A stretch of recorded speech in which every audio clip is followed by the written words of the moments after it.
Thank you guys so much for joining us. We are so very excited to have Libby. We have so many awesome characters around the studio, as you've already seen. Yes, well, thanks a lot, you guys, for having me. This is exciting. I joined Horizon around February, and I got my first Oculus set ever and did VR for the first time back in December. So I was really happy about that. I grew up with Atari, so this was just amazing to be able to do VR. So I didn't really realize the amount of building that we could do in Horizon. And when I first came on board, I just visited Worlds. I'm like, man, these are really cool worlds. I wonder if I could do something like this. And I just started building. And before you knew it, I was like, oh, I like caves. So my first is a cave. Had fun doing that. Had a collaborator with that as well to help me with some of the scripting because I've never scripted before as well. What's about Horizon is the ability to continue to learn and grow everything that I have done so far. My first world was a cave, lost little bunnies. I'm a physician assistant. I've been doing that for over 20 years and full time, but then I just went part time recently. So it gives me more days that I can spend in VR and building in Horizon. I even have a 6-year-old boy who just loves this platform. I have him building his own little world. But of course, I'm very careful with him visiting other worlds because he gets excited. And, 5, 6-year-olds, they love to be in here and they get excited. But, my background is in medicine. So my favorite world, of course, is heart and lungs. And we went to visit that tonight. I spent probably 3 weeks on that. Thank you. There's a lot in it, and I was able to finish it in 3 weeks. So finally, I'm starting to get to worlds where I can finish them a little bit quicker because of all the help that I've gotten from people outside of, all the collaborators, just amazing people who have really contributed and helped me learn and grow within Horizon.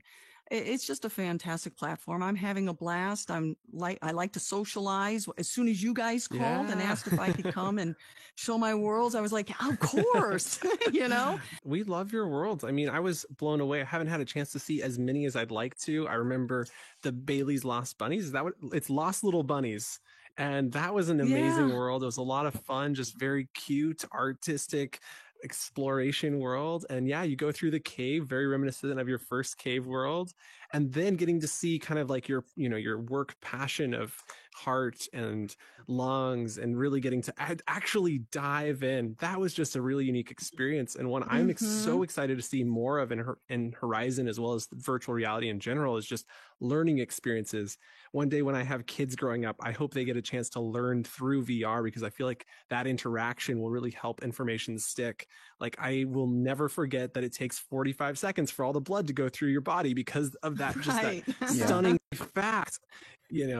That's just an amazing experience. I generally do orthopedics. That's my background is orthopedics and sports medicine. So I was an athletic trainer before I became a PA, athletic trainer, and I didn't study bones for many years. But I also want to study other things in medicine, and this is my way of doing it, is doing the heart and lungs and then the heart 2. Then I'm going to do a heart 3. The other thing I like to do is my character in heart and lungs swallow a piece of food, and then you're that piece of food going into the esophagus, down into the bowels, and getting pooped out. Ew! I know. As disgusting as this sounds, Better be I'm an gonna have to emoji try I it. know. Should I have even mentioned that? Yeah, it could be. So I like the fact that VR is such a great place for learning and teaching people other things other than just building, in VR, but to be able to educate people. And, medicine is one of those things that a lot of people are interested in. There's also other opportunities in teaching. I mean, could you imagine having a classroom? There's a whole bunch of kids who struggle with math, and to be able to teach them in VR as well, or even coming up with a simple game for kids to learn multiplication or division, add and subtract. And I think we could do that here in VR, especially if we have an area open for the younger kids, especially kids who are struggling. But the educational part of it is great, and even adults like to learn. For me, the best games when I was growing up were like learning games. And so one of my favorite games was this Mm-hmm. game where I was an M&M and I drove a car and I crashed into everybody and I was told I'm never getting a license, but every time I got to a checkpoint I had to solve some math problem. And I found so much fun in that because it was like very dopamine reward when I did solve the math problem because I got to Yeah. continue the game. And so I'd love to see that in Horizon as well, or just, as we morph our education system that is currently sitting down in classrooms reading textbooks into potentially interactive experiences. Right. So I'm just very excited as we approach this brand new future that we're entering. It's very exciting. Oh, absolutely. Absolutely. And I'm just really, really impressed. And what's really fun is seeing my 6-year-old in here actually learning all the tools in Horizon, even animation. So I could just see how this is going to take off even with kids in the future. Totally. Definitely. And it's very sweet to see them. And they're very mature 11-year-old girls. And they followed me in the Heart and Lungs and said, "Hey, Em, we're trying to build a world. Can you help us?" And one has this really cute accent. Another one, she travels all over the world with her family. I guess the parents are military personnel, so they're always traveling. So VR is her way of hanging out and getting to have more of that steady friendship that she's developed within VR. So I think that's great. That's but so amazing. As far as everything that I've seen, the worlds are just fantastic. And the worlds that have a lot of interaction, but I love the experience worlds, the worlds where you go and it's like you're walking down a dark alley or you're walking, to, like in my world, when you're just jumping alveoli and then reading things to learn. And interaction is great, but I also like the experiences and peace that you sometimes get in people's worlds. Spot the Difference is an amazing world. As far as even educational and kids can go in there and they can learn so much and their brain can grow in VR doing this. Spot the Difference. I mean, I had fun doing it, but I could imagine you've done a lot. I've joined around February as well, so we've both been here around the same amount of time, and you've made such amazing, vast worlds with so much information in them. How do you, when you set out to construct one of these, how do you go about doing that? I'll give an example because my Heart and Lungs is such a big world. When I started that world, I was just at my mom's up in Dallas, Fort Worth. I live in Austin, and I was visiting my family. I try and bring my headset everywhere I go, and I'm hoping for good internet access. And I was at my mom's, and I'm just trying to figure out what kind of world could I do that would be educational, but also keep my interest. I have a hard time sometimes following through with certain things because if it takes forever to put something together, I kind of get bored. So I'm I got to do something that I know I love, I'm passionate about.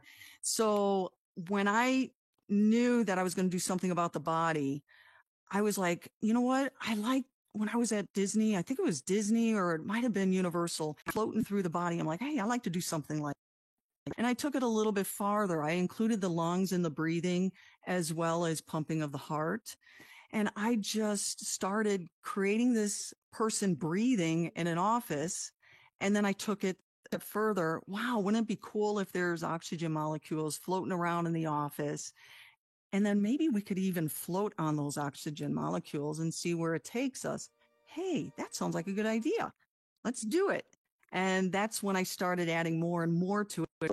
Just an oxygen molecule floating around in an office where this guy's sitting in front of his computer looking at a cardiopulmonary, a lecture on his computer screen. And before you knew it, I'm like, let's have it go through the mouth, down the trachea, into the bronchioles, the bronchi, the bronchioles, and then through the alveoli. And then let's take it a step further.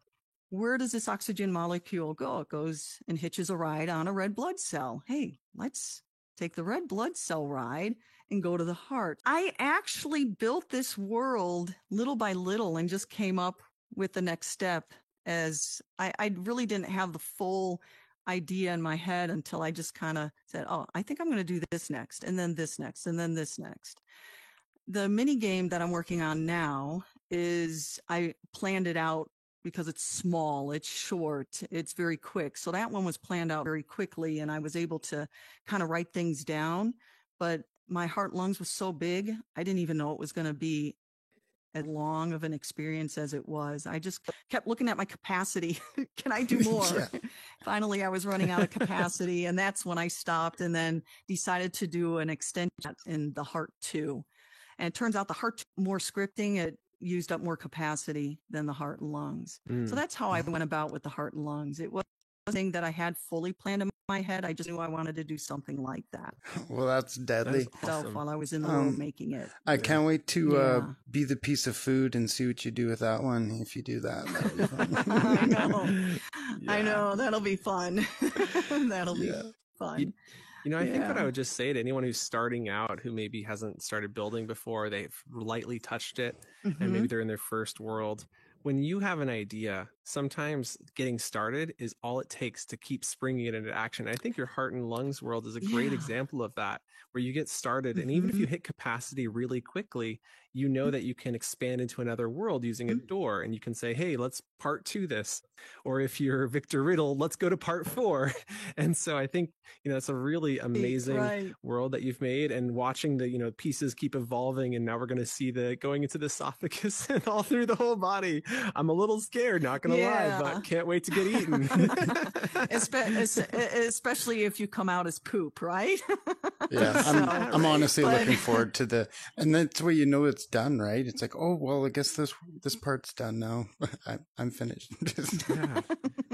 And so, like, rolling with Yeah. that, is there any advice you'd give to someone who's just starting out, or maybe afraid to take their first steps into building? Yeah. So, you know, when I first came into the world or into Horizon and looked at everybody's worlds, I tried to visit as much as I could on the front end because I was just in awe at what a lot of people have done. And then I made connections. I met quite a few people and asked them, hey, Mhm. how do I get started? Who can I ask?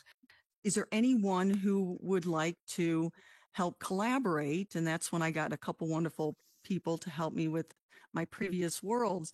The other thing is joining the communities on Facebook.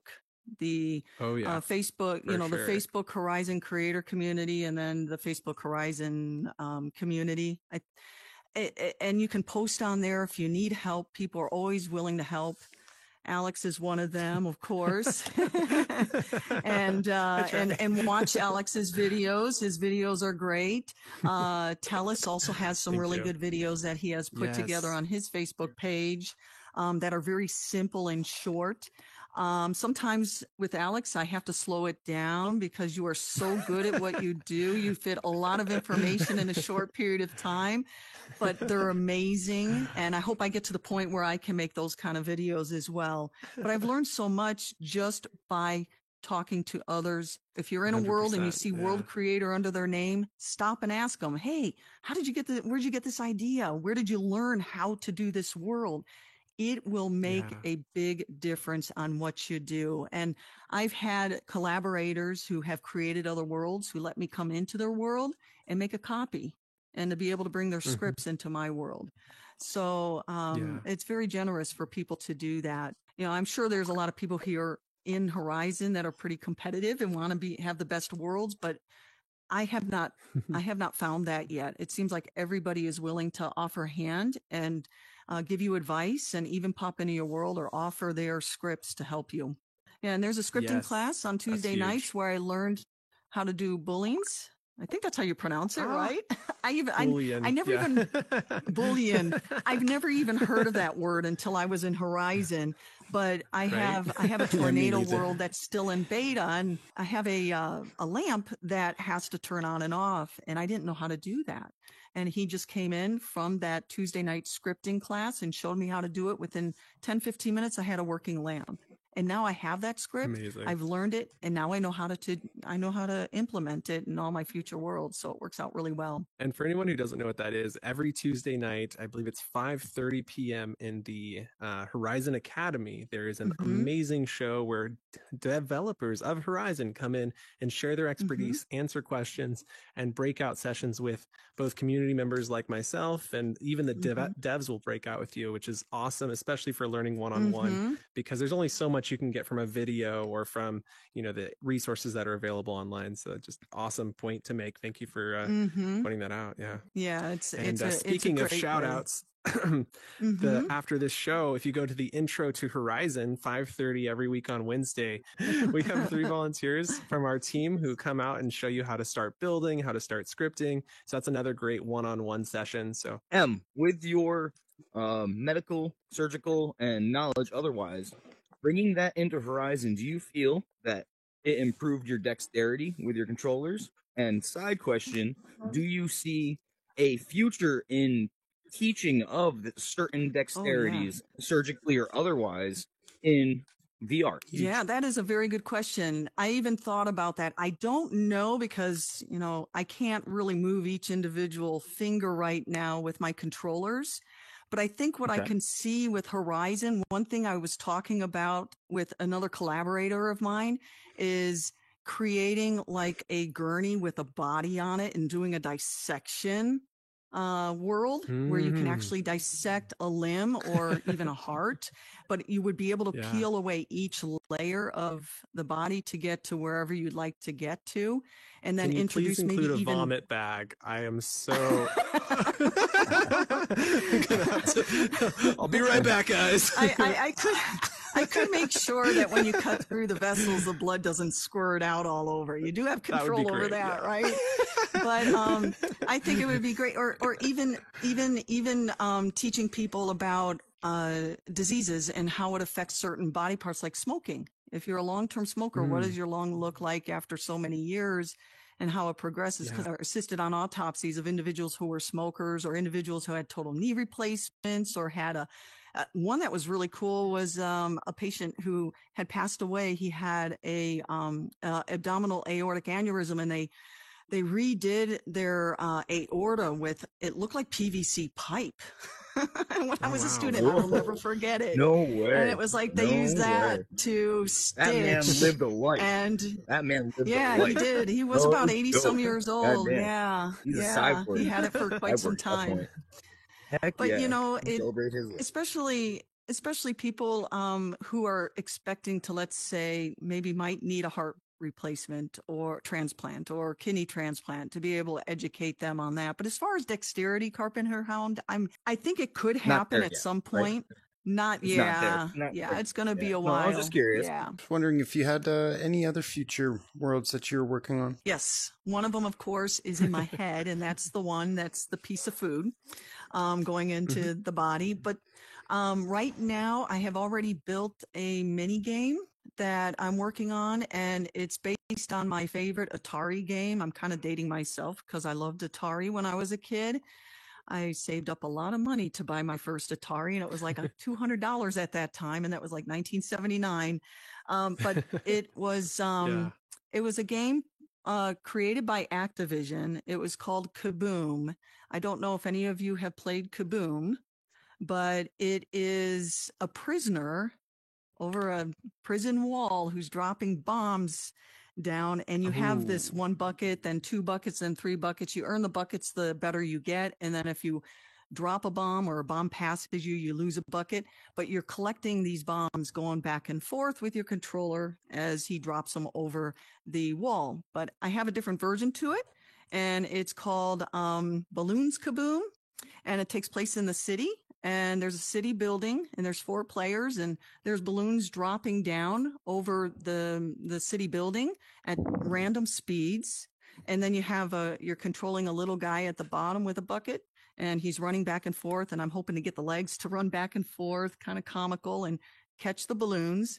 And then you have also traffic that's going to obstruct your view, that might hit some potholes, and it makes it a little more difficult to catch the balloons. And then you'll have one balloon that is worth a little bit more money than the rest. And that's the one that I'm working on right now. That's a mini game. Yeah.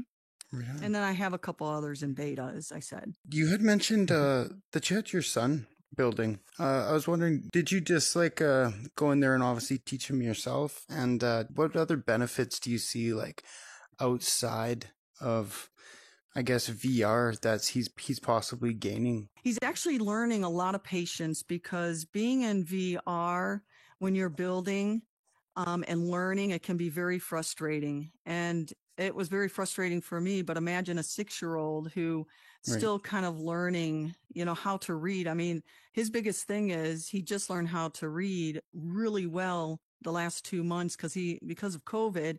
He's actually been at home, and I've been at home with him, but he went back to school the last 2 months. And over those 2 months, his reading has taken off. So he's learning how to read. He's pulling up, Right. the templates and just reading, and then he's building. And every now and then he'll say, "Hey, mommy, what does this say?" And then when he does visit worlds to get ideas, I keep him on mute. I always make sure he's on mute because he's a giggler and he can get crazy a little bit in the worlds. So I put him on mute, and he's going to worlds where he's also learning how to read as well. So he's taking a lot of that in. He's learning patience when he's building, when he's doing his own world. It's called Max's World. And he's learned he did a keyboard, and I showed him how to animate a few things. But the biggest thing about the keyboard is he's like, "Mommy, I want to make sure that when people jump on this key, it's going to make this particular sound." So I showed him a bunch of the sounds on the sound template and played them for him. And he's like, "Yeah, that's the sound I want." And then I showed him what to do on one or two keys, and then he continued it with some of the other keys. And then I helped him with the script. He's one of those kids that he's into his Nintendo. He loves his Nintendo, and I just bought him Game Builder I think it's called Game Builder Garage or something like that, where they learn how to code and create their own video games. So Whoa. he's doing a lot more stuff and learning a lot more stuff than I ever did when I was a kid. And he's just amazing when it comes to that. And he's taking it into real world stuff, because when he's doing math at school, they're amazed at how much he even knows mathematics. And he's learning mathematics even, Yeah. Oh my gosh. doing video games and stuff like that. But I like the fact that he's learning patience. He's learning how to be patient and wait for my help, and also reading. That's another big thing, is learning how to read, because these kids, they come into these worlds and sometimes they have a hard time reading and understanding what's going on. He can actually read everything that I've posted, spot the difference. He was able to read it and understand what the rules are and the instructions on how to play. So, That's amazing. having your kids doing video games and being in VR is not all bad. No. Yeah. And you have to be in control too, Yeah, I agree. I find the next generation inspiring in a way, how they're so young and they're like encouraged to build, and it's like, what? And I mean, your son is 6. Right. That's beyond incredible. Yeah. My son, he's still building he'll be on 7 in Roblox. October. Yeah.